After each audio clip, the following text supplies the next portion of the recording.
众所周知，柴犬啊，那是出了名的高冷，就你拿零食逗它，它都不带理你的那种。今天就教大家一招俘获柴犬的芳心，那就是利用它的致命弱点——嫉妒心。首先，你需要一只猫猫来配合你的表演啊。哎呀，迷你好可爱呀，爸爸好喜欢呀。难道我没它可爱吗？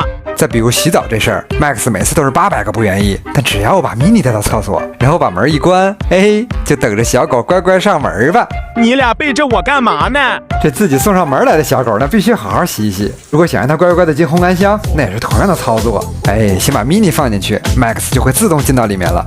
我比它乖吧？对了 ，Max 正在用的这款幻伴宠物智能烘干箱还蛮好用的，可以让我瞬间解放双手。创新的透气栅栏搭配内循环高效新风，加速空气流通，还可以精准调节时间、温度和风速，30分钟快速烘干烘透。135升超大空间很宽敞，它俩都在里面吹毛都没问题。上下拧合开关也可以有效防止误开门。行了，吹干了，出来吧。